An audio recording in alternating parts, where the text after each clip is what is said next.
हाँ जी, ओके, चलें स्टार्ट करते हैं। Good evening everyone. Chetna, Anvi. तो लास्ट क्लास में हम इलास्टिसिटी ऑफ डिमांड कर रहे थे, और सॉरी इलास्टिसिटी ऑफ सप्लाई कर रहे थे। उसमें हमने इलास्टिसिटी ऑफ सप्लाई का क्या मतलब होता है, इलास्टिसिटी ऑफ सप्लाई किस तरह कैलकुलेट करी जाती है, और प्राइस इलास्टिसिटी की डिग्रीज कितनी होती हैं, इस पर हमने बात करी थी। कुछ मैंने आपको सेल्फ स्टडी के लिए कहा था, होपफुली आपने वो कर लिया होगा। तो वो चैप्टर खत्म हो गया। अब आगे बढ़ते हैं। वैसे मैंने कहा था कि हम स्टैटिस्टिक्स का ही चैप्टर स्टार्ट करेंगे, कोरिलेशन। लेकिन मैं ये चाह रहा हूँ कि हम अगर मार्केट डिमांड, मार्केट इक्विलिब्रियम कर लेते हैं ना, तो ये करने के बाद हमारा इकोनॉमिक्स का माइक्रो इकोनॉमिक्स वाला पार्ट खत्म हो जाएगा। तो यहाँ से हम फ्री हो जाएंगे, उसके बाद स्टैट्स आराम से करते रहेंगे। ठीक है, तो इसलिए मैं चाहता हूँ कि इसको हम खत्म कर लें। तो चलिए स्टार्ट करते हैं मार्केट इक्विलिब्रियम से।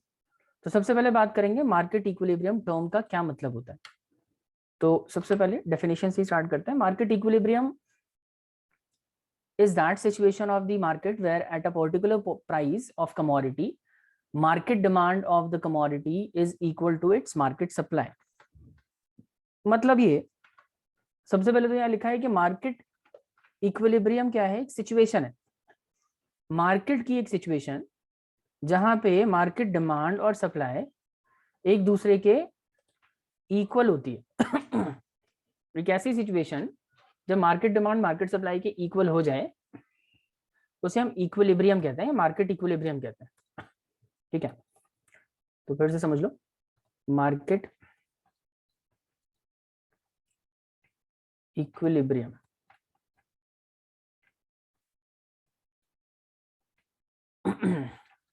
क्या बताया मैंने मार्केट इक्विलिब्रियम में, कि मार्केट इक्विलिब्रियम क्या है, एक सिचुएशन है।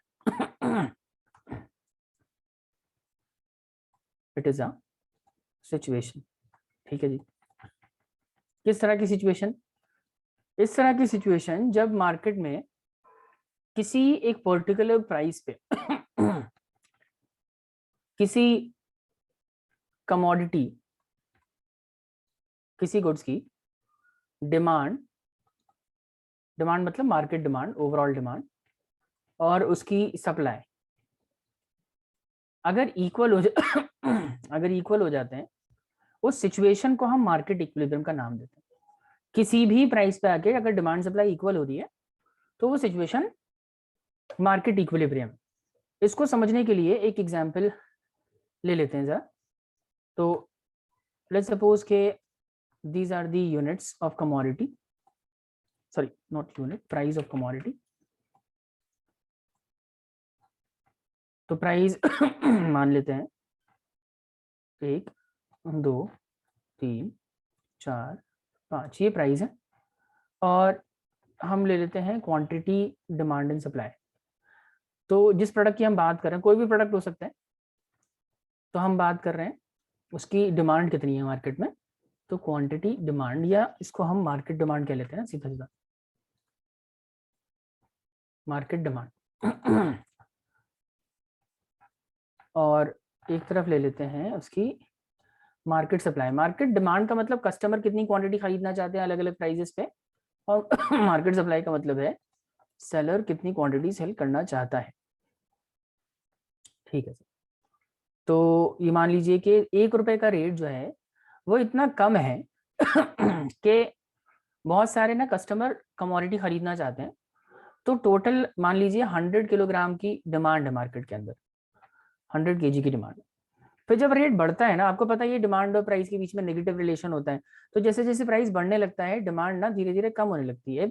100 से 80 kg हो गई, फिर 60 kg हो गई, फिर 40 kg हो गई, और फिर 20 kg हो गई। तो ये मार्केट डिमांड है कमोडिटी की, अलग अलग प्राइसेस पे अलग अलग डिमांड है, जैसे जैसे प्राइस बढ़ रहा है वैसे वैसे डिमांड कम हो रही है। अब चलते हैं सप्लाई की तरफ। सप्लाई देखो, सप्लायर के पॉइंट ऑफ व्यू से 1 रुपए का रेट बहुत कम है, तो सप्लायर कहता है कि भाई हम 1 रुपए के रेट पे हम ज्यादा क्वांटिटी नहीं बेच पाएंगे, हम 20 किलोग्राम ही आपको सेल करेंगे। मान लीजिए ये ओवरऑल डिमांड की बात कर रहा हूँ, सॉरी ओवरऑल सप्लाई की बात कर रहा हूँ कि 1 रुपए के रेट पे बहुत सारे सेलर मिलकर 20 किलो कोई चीज, अनियंस मान लीजिए, अनियन सेल करना चाहते हैं। 2 रुपए के रेट पे टोटल सप्लाई जो है वो बढ़ जाती है थोड़ी सी, क्योंकि रेट बढ़ेगा तो सप्लाई भी बढ़ेगी, ज्यादा बेचना चाहेंगे सेलर। रेट और बढ़ा तो सेलर कहते हैं अच्छा जी ठीक है हम 60 kg बेचेंगे। रेट और ऊपर गया तो वो और ज्यादा सेल कर रहे हैं, और 5 रुपए के रेट पे तो कहते हैं हम 100 किलो सेल करेंगे। ठीक है, तो आप देखो, अगर हम बात करें 1 रुपए के रेट पे, 1 रुपए के रेट पे बताइए क्या आपको लगता है कि डिमांड सप्लाई इक्वल है? Answer is no. सर 1 रुपए के रेट पे ना डिमांड बहुत ज्यादा है, सप्लाई बहुत कम है। रीजन देख लेते हैं, इसका रीजन क्या है? 1 रुपए के रेट पे डिमांड ज्यादा है क्यों, सप्लाई कम क्यों? क्योंकि ऐसा हो सकता है कि 1 रुपए का जो रेट है ना वो कस्टमर के लिए बहुत सस्ता है, तो बहुत सारे कस्टमर्स उस रेट पे खरीदना चाहते हैं, लेकिन सेलर के लिए वो रेट अच्छा नहीं है। सेलर कह रहे हैं नहीं जी 1 रुपए का रेट तो बहुत ही कम हो जाएगा, हमारा प्रॉफिट मार्जिन नहीं आएगा, तो हम नहीं बेचेंगे। तो बहुत कम सेलर तैयार हैं उस रेट पे बेचने के लिए। तो जहां डिमांड 100 किलो, सप्लाई सिर्फ 20 किलो की, तो इसे कहते हैं डिमांड सप्लाई में गैप है। डिमांड सप्लाई में और किस तरह का गैप है, क्या नजर आ रहा है आपको यहाँ पे? सर हमें नजर आ रहा है कि डिमांड ज्यादा है और सप्लाई कम है, demand is greater than supply. अच्छा 2 रुपए का रेट जब हो जाता है, अच्छा याद रखो जब किसी कॉमन रेट पे ना, जब तक डिमांड सप्लाई बराबर नहीं होती ना, तो बार्गेनिंग चलती रहती है बायर और सेलर के बीच में। अब 1 रुपए का रेट सेलर को बहुत कम लग रहा है, बायर को बहुत बढ़िया लग रहा है, तो सेलर क्या कहेगा भैया थोड़ा रेट बढ़ाओ, हम 1 रुपए के रेट पे आपको नहीं बेच पाएंगे, आपको थोड़ा रेट बढ़ाना पड़ेगा। तो रेट ना बढ़ के 2 रुपए हो जाता है। तो जैसे ही रेट 2 रुपए होता है तो मार्केट में कुछ नए सेलर्स आ जाते हैं, वो कहते हैं हाँ जी ठीक है 2 रुपए के रेट पे हम बेचेंगे, तो ओवरऑल सप्लाई मार्केट में बढ़ जाती है, 40 हो जाती है। लेकिन वही जो कस्टमर्स है ना, बहुत सारे कस्टमर डिस्करेज हो जाते हैं, घर चले जाते हैं, कहते हैं नहीं जी नहीं, 1 रुपए का रेट तो सही था, 2 रुपए तो बहुत महंगा हो गया, हमें नहीं खरीदना। तो डिमांड देखो घट के 100 से 80 हो गई। तो लेकिन यहाँ पे भी क्या हो रहा है, रेट बढ़ा है, सप्लाई एक तरफ बढ़ गई, डिमांड कम हो गई थोड़ा, लेकिन इक्विलिब्रियम मतलब डिमांड सप्लाई बराबर नहीं हो पा रही है। यहाँ पे फिर से क्या है, डिमांड ज्यादा है, सप्लाई कम है। अच्छा अब अगर हम यहाँ आ जाए 4 रुपए के रेट पे आओ, 2 के बाद सीधा 4 पे आइए। 4 रुपए के रेट पे डिमांड देखिए कितनी है, 40, और सप्लाई कितनी है 80। मतलब 4 रुपए का रेट इतना ज्यादा है कि वहां पे सेलर्स तो बेचना चाहते हैं लेकिन बायर खरीदने को तैयार ही नहीं है। 4 रुपए के रेट पे उनकी डिमांड कम है और सप्लायर की सप्लाई ज्यादा है। तो यहाँ पे भी डिमांड सप्लाई के ज्यादा होने की वजह से क्या हो रहा है, यहाँ पे सप्लाई ज्यादा हो रही है और डिमांड कम है। और यहाँ पे भी 5 रुपए के रेट पे क्या नजर आ रहा है आपको, फिर से डिमांड कम सप्लाई ज्यादा। तो ये जो सिचुएशन है ना बच्चे, इनको हम कहते हैं मार्केट में एक्सेस डिमांड है, एक्सेस डिमांड, एक्सेस डिमांड। और यहाँ पे क्या नजर आ रहा है आपको, सप्लाई ज्यादा है, तो इसको कहते हैं एक्सेस सप्लाई। याद रखें मार्केट में एक्सेस डिमांड और सप्लाई अगर है ना, तो मार्केट में ट्रांजैक्शन नहीं होता है। समझ रहे हो, मार्केट ट्रांजैक्ट कब, आप खुद ही सोचो ना। हम मान लीजिए मैं चेतना के बारे में बात कर रहा हूँ या स्पर्श आपके बारे में बात कर रहा हूँ, मैंने आपको 1 रुपए का रेट दिया, मतलब मार्केट में 1 रुपए रेट चल रहा है, आप 1 रुपए के रेट पे दोनों ही खरीदने आ जाओगे, आपको लगेगा सस्ता है, लेकिन आपको सेलर मिलेंगे नहीं ना मार्केट में, सेलर के लिए तो रेट खराब है वो। तो डिमांड सप्लाई जब तक बराबर नहीं होती ना, मार्केट में ट्रांजैक्शन नहीं होता। क्या होता है सर, फिर बार्गेनिंग होती है, बायर और सेलर आपस में नेगोशिएट करेंगे, एक कॉमन प्राइस पे पहुंचने की कोशिश करेंगे। जब तक ऐसा नहीं होगा तब तक या तो डिमांड ज्यादा रहेगी या सप्लाई ज्यादा रहेगी, कुछ ना कुछ तो ज्यादा रहेगा। और जब तक ज्यादा है तब तक मार्केट इक्विलिब्रियम नहीं है। तो मार्केट इक्विलिब्रियम क्या है, मार्केट मार्केट इक्विलिब्रियम का मतलब है एक ऐसा रेट जिस पे डिमांड सप्लाई बराबर हो जाए, कोई कॉमन रेट जिस पे आके डिमांड सप्लाई इक्वल हो रही है अगर, तो वो रेट कहलाता है इक्विलिब्रियम रेट, वो सिचुएशन कहलाती है मार्केट इक्विलिब्रियम। तो यहाँ पे देखो 3 रुपए के रेट पे, 3 रुपए के रेट पे क्या हो रहा है, मार्केट डिमांड और सप्लाई इक्वल नजर आ रही है आपको। किस डिमांड कितनी है 60, सप्लाई कितनी है, सप्लाई भी है 60। तो ये जो सिचुएशन है ना, दिस इज कॉल्ड कि सर यहाँ पर डिमांड सप्लाई इक्वल है, this is called market equilibrium, इसको हम मार्केट इक्विलिब्रियम कहते हैं। बताइए, समझ आया स्पष्ट चेतना? Yes sir. ठीक है। तो मार्केट इक्विलिब्रियम का क्या मतलब हो गया कि एक ऐसी सिचुएशन जब किसी कॉमन रेट पे डिमांड सप्लाई बराबर हो जाए। अब ये जो जिस रेट पे डिमांड सप्लाई इक्वल होती है ना, इस रेट को हम कहते हैं, this rate is called equilibrium price. उसको मार्केट रेट भी कहते हैं, लेकिन फिलहाल इसको कहते हैं इक्विलिब्रियम प्राइस। और जिस क्वांटिटी पे इक्विलिब्रियम स्टैब्लिश होता है, जैसे यहाँ पे 60 80 पे इक्विलिब्रियम स्टैब्लिश नहीं हो पा रहा था, 40 पे नहीं हो पा रहा है, 20 पे नहीं हो रहा है, 60 पे इक्विलिब्रियम स्टैब्लिश हो रहा है, तो इसे कहते हैं इक्विलिब्रियम क्वांटिटी, इक्विलिब्रियम क्वांटिटी। अच्छा, और ये पूरी सिचुएशन क्या कहलाती है सर? ये सिचुएशन कहलाती है market equilibrium, this is called market equilibrium. समझ आया इतना? आगे चलते हैं, डेफिनेशन एक बारी फिर से देखते हैं तो और क्लियर हो जाएगा। देखिए क्या लिखा है, market equilibrium is that situation of the market where at a particular price of commodity, market demand of that commodity is equal to its market supply। कि मार्केट इक्विलिब्रियम एक ऐसी सिचुएशन है जब किसी पर्टिकुलर प्राइस कमोडिटी की किसी particular कीमत पे उसकी जो मार्केट डिमांड है और सप्लाई है दोनों इक्वल है अगर, तो उसे मार्केट इक्विलिब्रियम कहा जाएगा। ठीक है। In other words, it is a point where through interaction between buyer and seller, they agree to compromise and settle down the price of the commodity. At this point, both demand and supply are equal to each other. The price at which market demand of commodity is equal to the market supply of commodity is called equilibrium price। जिस कीमत पर demand supply बराबर होती है उस कीमत को नाम दिया गया है इक्विलिब्रियम प्राइस। और quantity eight which equilibrium is created is called equilibrium quantity. ठीक है। तो अब सवाल उठता है इक्विलिब्रियम स्टैब्लिश कैसे होता है? तो अभी मैंने एग्जांपल लेके टेबल बना के आपको समझाया ही इक्विलिब्रियम कैसे स्टैब्लिश होता है। तो लेट्स सपोज ये वापस से वही एग्जांपल ले लेते हैं कि यहाँ पे आपको प्राइजेस दिखाई दे रहे हैं 1 2 3 4 5 और दूसरी तरफ आपको क्वांटिटी नजर आ रही है।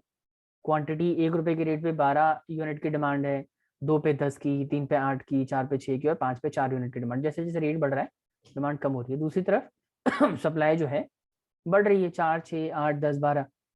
तो आपको इसमें नजर आ रहा है कि 3 रुपए के रेट पे ना डिमांड सप्लाई इक्वल है, तो ये जो 3 रुपए का रेट है इसको हम मार्केट इक्विलिब्रियम कहते हैं। और इसके ऊपर वाली जो सिचुएशन है ना जहाँ पे डिमांड ज्यादा सप्लाई कम है उसे कहते हैं एक्सेस डिमांड, और इक्विलिब्रियम के नीचे वाला जो एरिया होता है उसे कहते हैं एक्सेस सप्लाई। देखो डायग्राम पे भी इसको हम समझ सकते हैं, मैं डायग्राम बना के आपको दिखा देता हूँ।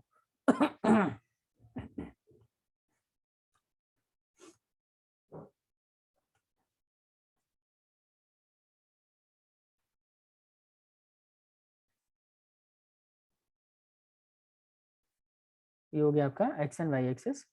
इस तरफ हम ले रहे हैं मार्केट डिमांड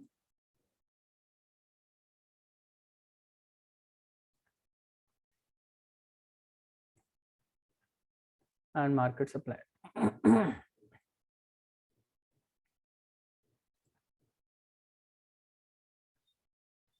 ठीक है, और इधर हम ले लेते हैं प्राइस।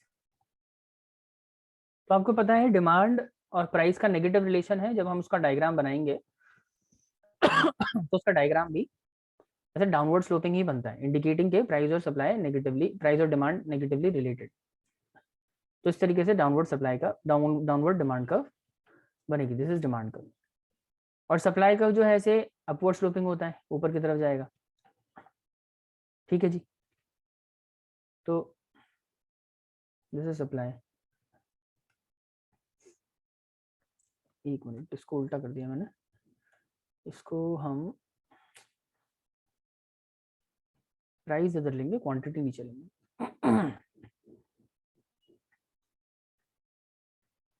तो इधर आएगा प्राइस ऑफ कमोडिटी, इधर आएगा market demand and supply, sir quantity किस चीज की क्वांटिटी? डिमांड एंड सप्लाई की क्वांटिटी। ठीक है। अब ये देखो, ये जो प्राइस है ना, जिस पे डिमांड एंड सप्लाई इक्वल है, यहाँ पे इक्वल है, तो ये वाला जो प्राइस हो जाएगा ना, ये इक्विलिब्रियम प्राइस हो गया आपका, ये P price is the equilibrium price, और ये हो गया आपका ये इक्विलिब्रियम क्वांटिटी हो गई, है ना, ये क्वांटिटी हो गई, क्यू क्वांटिटी इक्विलिब्रियम क्वांटिटी है।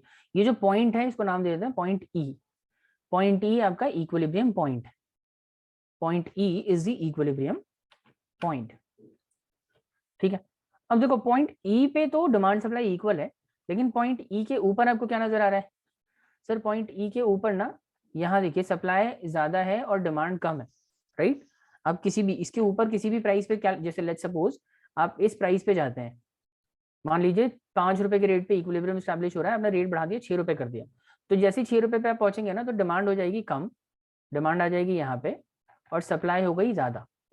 पहले डिमांड सप्लाई इक्वल थी, अभी डिमांड कम है और सप्लाई ज्यादा है, तो इस सिचुएशन को क्या कहेंगे?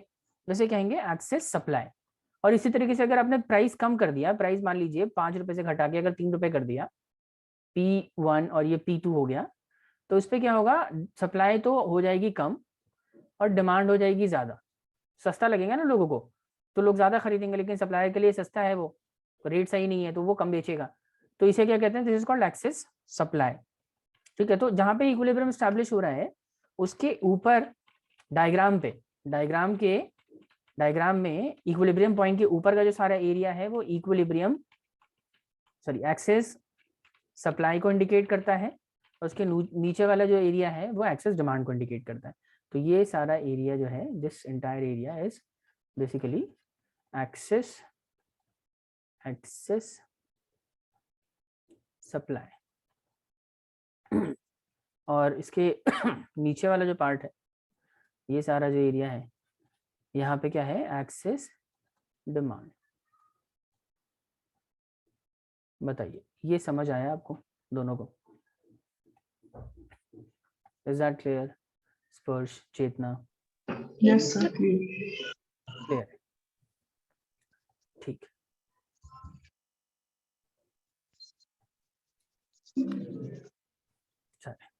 So excess demand refers to a situation when quantity demanded is more than the quantity supplied at prevailing market price. मतलब एक्सेस डिमांड अगर मैं डिफाइन करना हूं, क्या कहेंगे? एक्सेस डिमांड का मतलब कोई ऐसी सिचुएशन जब किसी भी प्राइस पे, किसी पर्टिकुलर प्राइस पे अगर मार्केट में ओवरऑल डिमांड सप्लाई की तुलना में ज्यादा है, तो ये सिचुएशन एक्सेस डिमांड कहलाती है। Under this situation market price is less than the equilibrium price. इस सिचुएशन में ऐसा एक्सेस डिमांड कब क्रिएट होता है? जब इक्विलिब्रियम प्राइस के आप नीचे आओगे तभी क्रिएट होगा ना। जैसे यहाँ पे भी आपको एक्सेस डिमांड कब क्रिएट होता हुआ नजर आ रहा है? इक्विलिब्रियम प्राइस जो ब्लू लाइन है उसके नीचे आप शिफ्ट हो गए, तो उसके बाद ही उसके नीचे ही आपको एक्सेस डिमांड फेस करना पड़ेगा। इसी तरीके से एक्सेस सप्लाई क्या चीज है? Excess supply refers to a situation when the quantity supplied is more than the quantity demanded at the prevailing market price, ठीक है। और ऐसा तब होता है जब प्राइस इक्विलिब्रियम प्राइस के ऊपर फिक्स कर दिया जाए। बताइए ये क्लियर है आपको?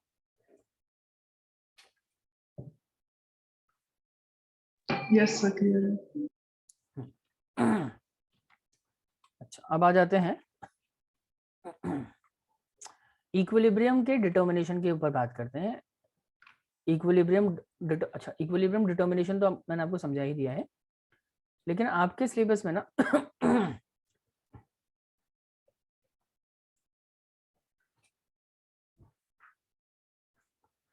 इक्विलिब्रियम डिटर्मिनेशन के अलावा चेंजेस इन मार्केट इक्विलिब्रियम को भी डिस्कस किया गया, तो ध्यान से समझिए। पॉसिबिलिटीज ऑफ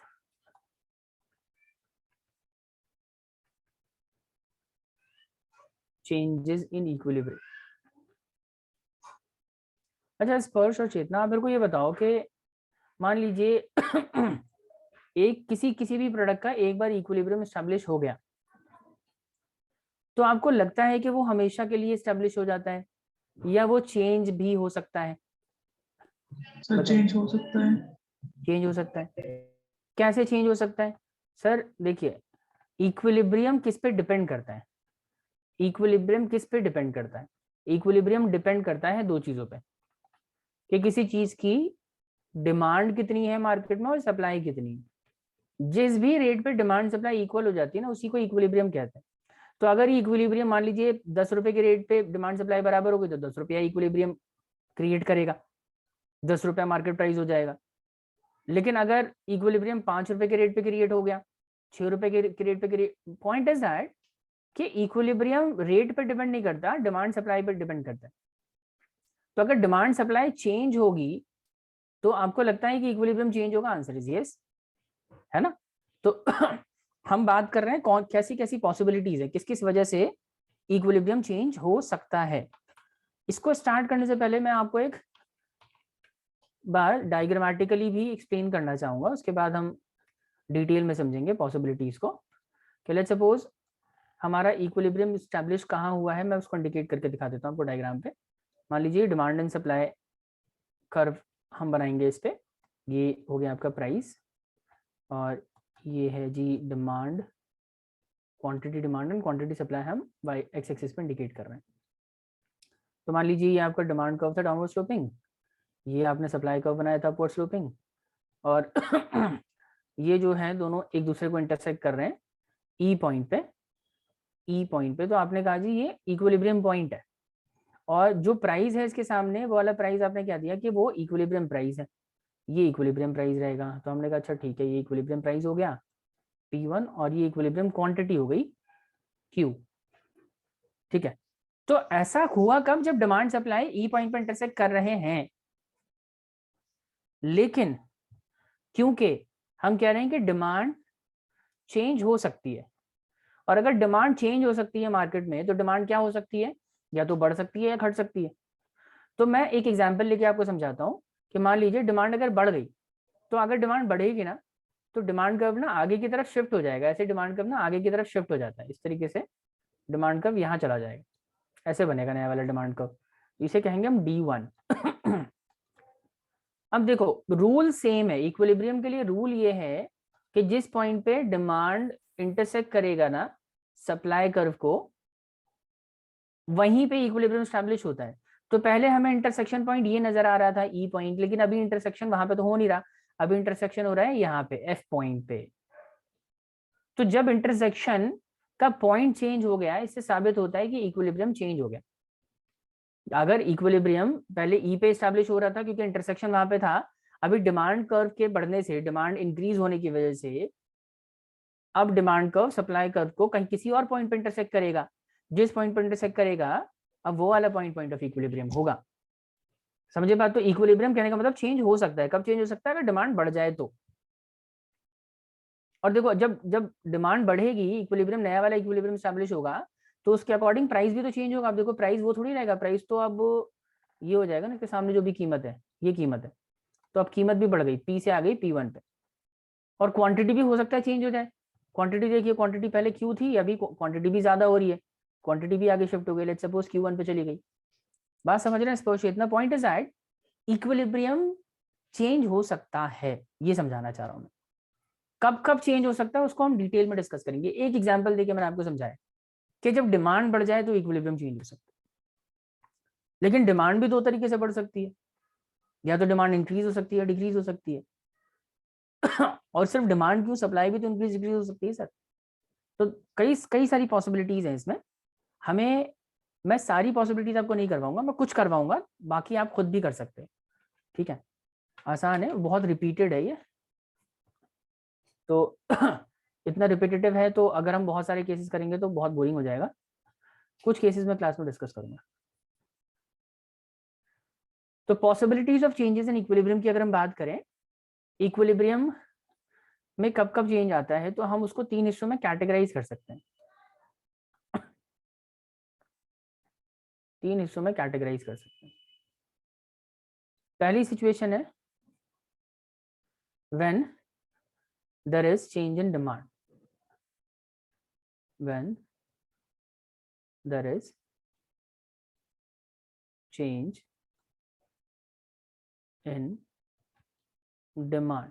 अगर किसी कमोडिटी की डिमांड में चेंज हो जाए, डिमांड मतलब मार्केट डिमांड, तो इक्विलिब्रियम चेंज होगा। और चेंज भी कैसा, चेंज भी दो तरीके का हो सकता है ना भाई।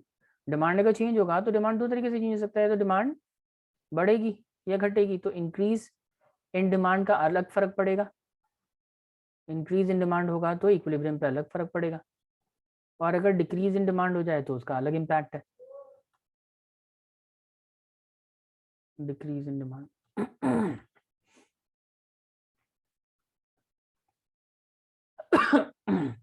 इसी तरीके से सिर्फ डिमांड क्यों, सप्लाई भी चेंज हो सकती है, तो यहाँ दूसरा केस आ जाएगा when there is change in supply of commodity, when there is change in supply. अब सप्लाई भी अगर चेंज होगी तो दो तरीके से चेंज हो सकती है ना, भी या तो सप्लाई इंक्रीज होगी, इंक्रीज इन सप्लाई, या फिर सप्लाई डिक्रीज हो जाएगी, डिक्रीज इन सप्लाई, राइट। तो ये तो दो सिचुएशन हो गई, अगर डिमांड चेंज हो जाए, सप्लाई चेंज हो जाए अलग अलग। लेकिन कई दफा ये होता है कि दोनों एक साथ चेंज हो जाए, डिमांड भी चेंज हो रही है, सप्लाई भी चेंज हो रही है, तो ये केस बनता है when both demand and supply changes, when both demand and supply changes.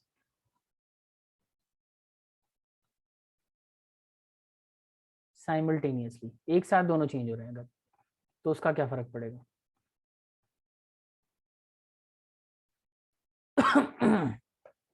ठीक है। और एक साथ अगर दोनों चेंज होंगे ना, तो इसमें भी कई सारे केसेस हैं। देखो इसी से आपको आइडिया लग जाएगा कितना बड़ा टॉपिक है ये। तो अगर दोनों एक साथ चेंज हो रहे हैं तो क्या क्या पॉसिबिलिटीज हो सकती हैं, वो समझा देता हूं मैं। ये पहली पॉसिबिलिटी क्या है, बोथ दोनों चेंज हो रहे हैं और दोनों एक साथ इंक्रीज हो जाए, both demand and supply increases. दूसरी पॉसिबिलिटी है both demand and supply decreases at the same time, या ऐसा हो सकता है इंक्रीज इन डिमांड हो जाए, इंक्रीज इन डिमांड और and and and decrease in supply, हो सकता है ना, एंड डिक्रीज इन सप्लाई के एक ही टाइम पे डिमांड बढ़ रही हो और सप्लाई कम हो रही हो। वहीं दूसरी तरफ ऐसा हो सकता है कि इंक्रीज इन सप्लाई हो, डिक्रीज इन डिमांड हो, increase in supply and decrease in demand.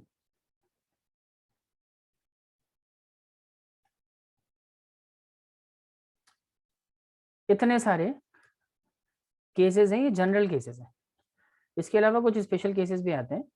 ये केस फर्स्ट, 2, 3, 4, 5, 6, 7 और 8 इतने केसेस हैं।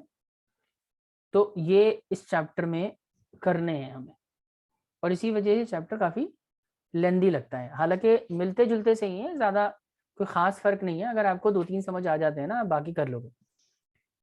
स्पेशल केसेस भी हैं, स्पेशल केसेस पे अभी हम बात नहीं कर रहे, उस पर फिर कभी बात करेंगे। फिलहाल इनमें से 1-2 करेंगे आज की क्लास में, और फिर बाकी कुछ अगली क्लास में करके इसको ख़त्म करेंगे।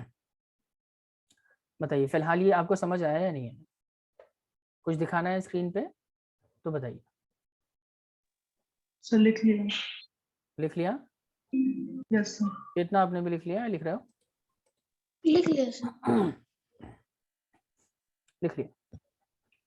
तो इतने सारे इसमें केसेस हैं, और इसकी वजह से चैप्टर थोड़ा कॉम्प्लिकेटेड भी लगता है स्टूडेंट को, और लेंदी तो हो ही जाता है। चलें फिर एक एक करके हम केस फर्स्ट से स्टार्ट करते हैं। केस फर्स्ट है इंक्रीज इन डिमांड। तो हेडिंग डालेंगे चेंज इन इक्विलिब्रियम। केस, मैं केस लिख देता हूँ, केस 1। ठीक है, केस 1 का नाम है, हम डिस्कस कर रहे हैं change in equilibrium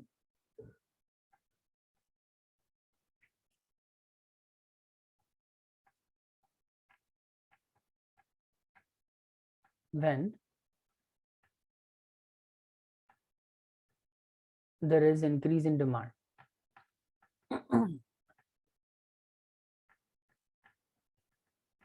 When there is increase in demand, अगर डिमांड बढ़ेगी तो इक्विलिब्रियम पे क्या इम्पैक्ट पड़ेगा ये समझेंगे। तो देखिए इस तरह के क्वेश्चन को सॉल्व करने के लिए ना पहले हम डायग्राम बना लेते हैं और उसी के बेसिस पे एक्सप्लेनेशन करेंगे। देखिए सबसे पहले तो आप एक इक्विलिब्रियम की सिचुएशन स्टैब्लिश कर लो। लेट्स सपोज वाई एक्सिस और ये हो गया आपका एक्स एक्सिस। वाई एक्सिस पे हमने ले लिया है price of commodity as usual, और इधर हम लेंगे क्वांटिटी ऑफ कमोडिटी, मतलब क्वांटिटी मतलब मैं मार्केट डिमांड मार्केट सप्लाई की बात कर रहा हूँ। तो यहाँ पे एक्स एक्सिस पे मार्केट डिमांड क्वांटिटी के टर्म्स में और मार्केट सप्लाई की वैल्यू क्वांटिटी के टर्म्स में इंडिकेट करी जाएगी। तो हम एक हाइपोथेटिकल डायग्राम बना लेते हैं। तो डायग्राम हमें पता है डिमांड कर्व डाउनवर्ड स्लोपिंग ही होता है, तो इस तरीके से डिमांड कर्व बनेगा डाउनवर्ड स्लोपिंग, और सप्लाई कर्व अपवर्ड स्लोपिंग होती है, तो दिस इज सप्लाई कर्व। ठीक है, डिमांड एंड सप्लाई, और ये हमारा इक्विलिब्रियम पॉइंट है, this is our equilibrium point. तो पी प्राइस पे इक्विलिब्रियम स्टैब्लिश हो रहा है अभी तक, और मार्केट में क्वांटिटी इक्विलिब्रियम क्वांटिटी है क्यू, और हमारा इक्विलिब्रियम पॉइंट एस्टैब्लिश हुआ है ई पॉइंट पे। देखिए ये करंट सिचुएशन है। अब क्या हो रहा है अब क्वेश्चन ये कहेगा आपसे कि इक्विलिब्रियम पे क्या फर्क पड़ेगा अगर डिमांड इंक्रीज हो जाए मार्केट में। जो भी एग्जिस्टिंग डिमांड है, अगर डिमांड बढ़ जाएगी तो इससे क्या इंपैक्ट पड़ेगा इक्विलिब्रियम पे, और बहुत डिटेल में इसको एक्सप्लेन करना पड़ता है आपको। तो हम मान लेते हैं क्या होगा, सबसे पहले जब डिमांड बढ़ेगी ना मार्केट में, तो ओवरऑल जो डिमांड कर्व है ना वो राइटवर्ड शिफ्ट हो जाएगा, इस तरीके से राइटवर्ड शिफ्ट हो जाता है।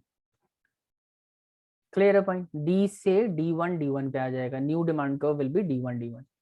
अब जैसे ही यहाँ आएगा ना, ध्यान से समझिएगा बात, क्योंकि ये बहुत इंपॉर्टेंट डिस्कशन है और ये मैं बार बार नहीं समझाऊंगा, क्योंकि फिर बार बार ये रिपीट ही होगा ना हर किसी में। तो ये एक ऐसी चीज मैं समझाने वाला हूँ जो आपको आगे भी काम आने वाली है। तो ये पॉइंट ऑफ इक्विलिब्रियम था हमारा पहले वाला ई पॉइंट। एक सेकेंड, यहाँ पे इक्विलिब्रियम स्टैब्लिश हो रहा था। अब क्या हुआ कि इस जिस प्राइस पे पहले इक्विलिब्रियम स्टैब्लिश हो रहा था ना, डिमांड सप्लाई अच्छी भली बराबर चल रही थी, पी प्राइस पे डिमांड और सप्लाई बराबर थी। लेकिन अभी क्या होता है, सेम प्राइस पे अचानक से डिमांड ज्यादा हो गई। तो डिमांड जब ज्यादा हुई ना, तो डिमांड कहाँ चली गई, डिमांड आ गई यहाँ पे। देखो डिमांड यहाँ पे और सप्लाई कहाँ रह गई, सप्लाई यहीं है अभी। समझ रहे हैं बात? तो पी प्राइस पे जहां पहले डिमांड सप्लाई बराबर थे, अब बराबर नहीं रहे। अब तो क्या ज्यादा हो गई, अब डिमांड ज्यादा हो गई है, सप्लाई कम हो गई। बताइए ये पॉइंट आपको समझ आ रहा है? जब डिमांड कर्व आगे की तरफ शिफ्ट होगा तो एग्जिस्टिंग प्राइस पे, एग्जिस्टिंग मतलब जो इक्विलिब्रियम प्राइस है अभी हमारा, उस पे डिमांड ज्यादा हो जाएगी, सप्लाई कम रह जाएगी। पहले डिमांड सप्लाई बराबर थी पी प्राइस पे, लेकिन अभी डिमांड ज्यादा सप्लाई कम। बताइए ये बात समझ आई आप लोगों को? Yes, sir.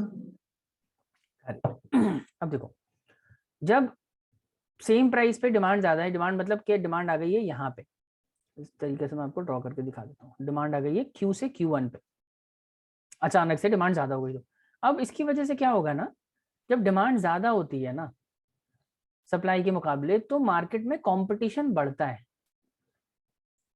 जब डिमांड ज्यादा है सप्लाई कम है, तो आप सोचो कंपटीशन किसके बीच में बढ़ेगा, सेलर के बीच में या बायर के बीच में? खरीदने वाले ज्यादा हैं, बेचने वाले कम, तो कौन कंपीट करेगा, किसको ज्यादा प्रेशर होगा खरीदने का या बेचने का? बायर को। Buyers will compete with each other. जब डिमांड ज्यादा होती है ना मार्केट में, तो बायर्स के बीच में कंपटीशन बढ़ता है, बायर के बीच में हॉड़ जिसे कहते हैं ना, हड़बड़ाहट या जल्दबाजी या कंपटीशन बायर्स करते हैं कि भाई मुझे चाहिए, मुझे दो, क्योंकि डिमांड ज्यादा है, सप्लाई है नहीं मार्केट में इतनी। तो बायर्स जब compete करते हैं ना, तो वो एक दूसरे से ज्यादा पैसा देना शुरू कर देते हैं। तो जब सेम प्राइस पे डिमांड ज्यादा होती है, सप्लाई कम हो जाती है, तो बायर्स के बीच में कंपटीशन बढ़ता है और इस वजह से buyer start giving higher prices.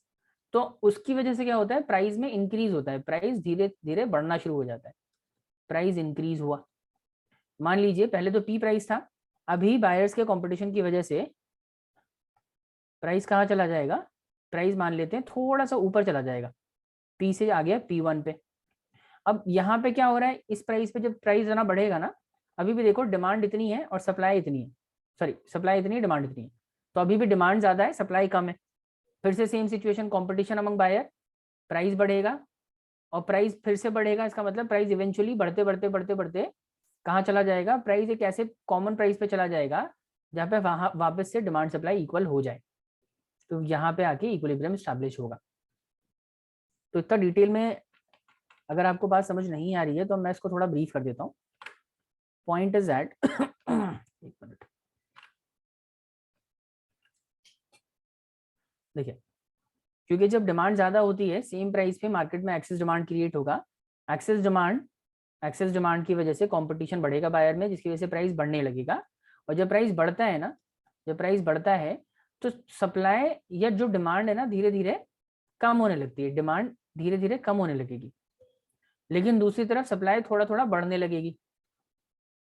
ठीक है, इस कंपटीशन की वजह से प्राइस बढ़ेगा, डिमांड थोड़ा कम होगी, सप्लाई थोड़ा ऊपर जाएगी, ये पूरा प्रोसेस ना चलता रहेगा। कब तक चलता रहेगा, जब तक न्यू मार्केट इक्विलिब्रियम एस्टैब्लिश ना हो जाए, न्यू इक्विलिब्रियम एस्टैब्लिश ना हो जाए।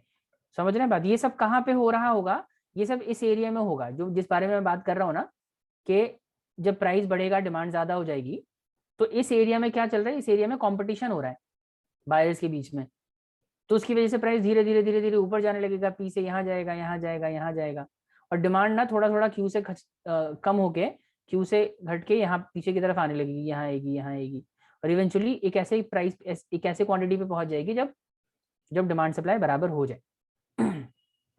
तो कहने का मतलब कि जब सेम प्राइस पे डिमांड ज्यादा हो जाती है तो मार्केट में एक्सेस डिमांड क्रिएट होता है, एक्सेस डिमांड की वजह से मार्केट में कंपटीशन बढ़ता है बायर्स के बीच में, और जब वो कॉम्पीट करते हैं तो प्राइस कमोडिटी का बढ़ना शुरू हो जाता है, और वो तब तक बढ़ता रहता है जब तक न्यू इक्विलिब्रियम स्टैब्लिश ना हो जाए। अब न्यू इक्विलिब्रियम हमारे डायग्राम के हिसाब से नया वाला इक्विलिब्रियम यहाँ पे स्टैब्लिश होगा।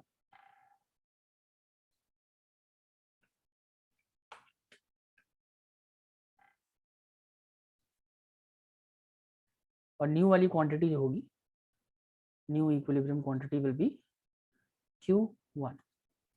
क्या फर्क पड़ा बताइए जरा, अगर डिमांड मार्केट में बढ़ती है तो इक्विलिब्रियम पे क्या फर्क पड़ रहा है।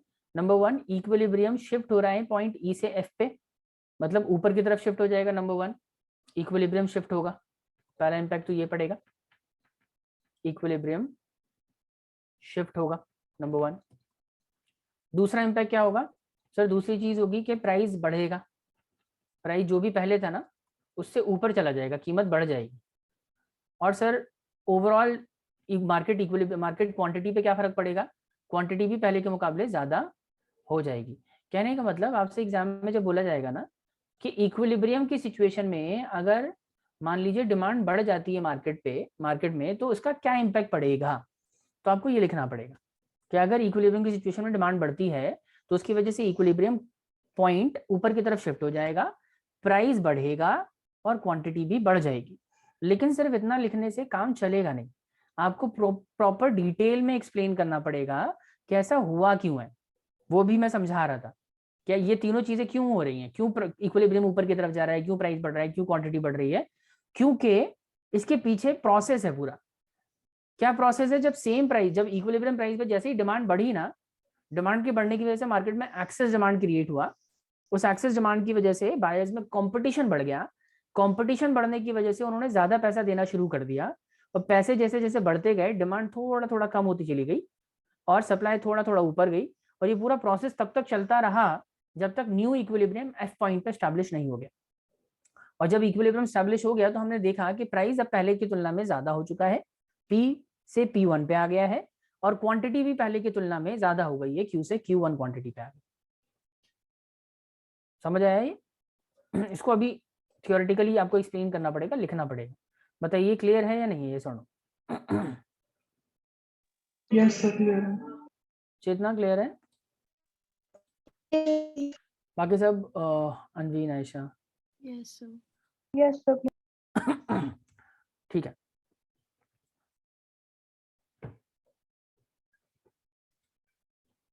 तो देखिए मैं अभी इसका एक्सप्लेनेशन लिखवा नहीं रहा हूँ, ठीक है? मैं लिखवाऊंगा ना बहुत टाइम लगेगा, मैं अगली क्लास में पावर पॉइंट में ही उसको ऐड कर दूंगा।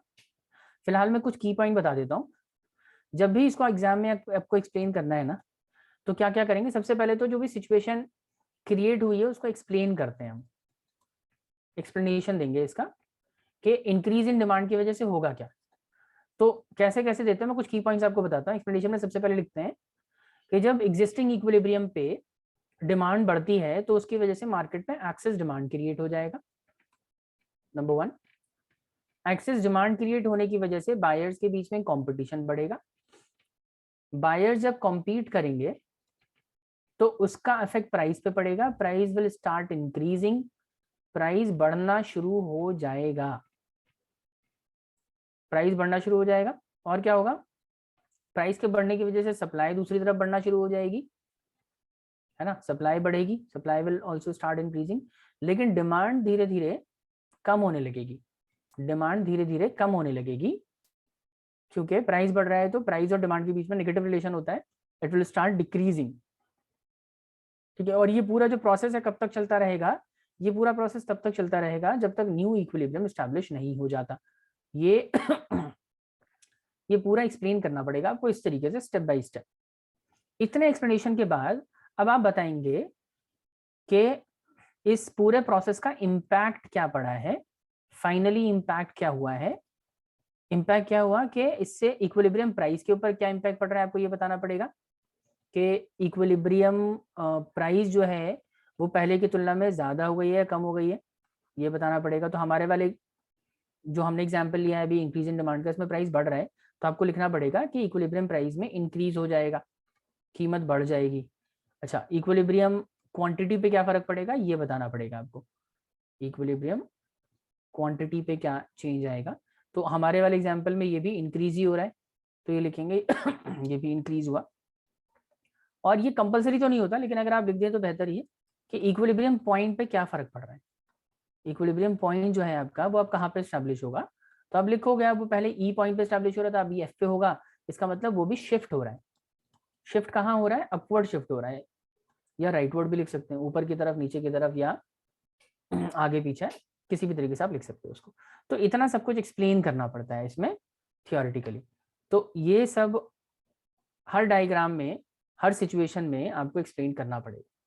बताइए समझ आया? मैं अभी लिखवा नहीं रहा हूँ कुछ पे, अभी मैंने पॉइंट्स बता दिए, अगली क्लास में मैं पावर पॉइंट में इसको ऐड कर दूंगा, आप स्क्रीनशॉट लेके समझ लीजिएगा उसको। अच्छा, एक और केस करते हैं सर। ये तो आपने सर ये बता दिया, क्वेश्चन कितने मार्क्स का आएगा? ये यार देखो पहले 6 मार्क का आता था, अब मैक्सिमम ये 5 मार्क का आएगा, बहुत बहुत कम चांसेस है 5 मार्क में भी। अब प्रोबेबली ये 4 नंबर में देंगे आपको 4 मार्क में, और एक ही सिचुएशन आएगी कोई। हमने तो बहुत सारे केसेस दे रखे हैं ना चैप्टर में, सारे केसेस करने नहीं है, मतलब करने तो सारे ही हैं, लेकिन आएगा किसी एक ही सिचुएशन पे, मोस्ट प्रोबेबली 4 मार्क। तो एक और केस मैं समझा देता हूँ, एक्सप्लेन नहीं करेंगे। केस सेकंड, केस सेकंड क्या है? यहाँ पे हम बात कर रहे हैं चेंज इन इक्विलिब्रियम, क्या फर्क पड़ेगा इक्विलिब्रियम पे, इक्विलिब्रियम में क्या चेंज आएगा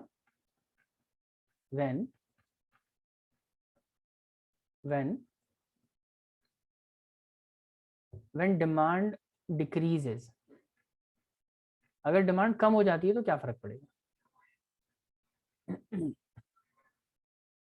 तो देखो फिर से वही, सबसे पहले तो आप डायग्राम बनाओ, उसका इफेक्ट देखने के लिए क्या फर्क पड़ेगा। वाई एक्सिस एक्स एक्सिस ले लिया, इधर हम ले लेते हैं प्राइस, इधर ले लेते हैं क्वांटिटी डिमांड एंड सप्लाई, तो downward sloping demand curve, upward sloping supply curve, ये हो गया डिमांड कर्व हो गई। ये इक्विलिब्रियम पॉइंट एस्टैब्लिश हो रहा है हमारा पहले वाला, और ये ले लीजिए पहले वाली कीमत। इनिशियल इक्विलिब्रियम आपको डिटरमिन करना पड़ेगा पहले एक,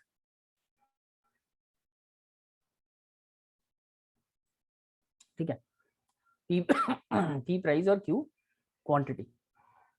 अब देखो क्या कह रहा है क्वेश्चन के, अगर डिमांड में डिक्रीज होता है ना तो क्या फर्क पड़ेगा, तो डिक्रीज कर लेते हैं ना इसको।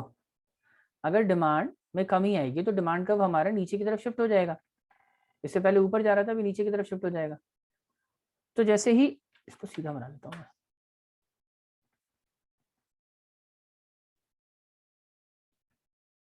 ये नहीं बनने वाला सीधा, ठीक है। ये D1 हो गया न्यू डिमांड कर्व। अब देखो जिस प्राइस पे पहले इक्विलिब्रियम स्टैब्लिश हो रहा था यहाँ पे, क्योंकि डिमांड सप्लाई यहाँ पे इक्वल थी, अभी क्या हुआ सेम प्राइस पे डिमांड तो वही है, डिमांड तो यही, सॉरी सप्लाई तो यही रुकी हुई है, ई पॉइंट पे ही रुक गई है, लेकिन बाई चांस मार्केट की डिमांड कम हो गई, डिमांड शिफ्ट होके आ गई यहाँ पे इस प्राइस पे, जहां पहले जिस प्राइस पे पहले डिमांड सप्लाई इक्वल थी, अभी सेम प्राइस पे डिमांड सप्लाई इक्वल तो नजर नहीं आ रही, डिमांड कम है सप्लाई ज्यादा है ना। तो अब देखो जब डिमांड कम है सप्लाई ज्यादा है, सप्लाई यहाँ है और डिमांड यहाँ पे है, तो उसकी वजह से क्या हो रहा है, डिमांड सप्लाई में गैप क्रिएट हो रहा है। कौन सा गैप है ये, क्या कहेंगे इसको, अगर सप्लाई ज्यादा है डिमांड कम है क्या कहते हैं इसको, बताइए,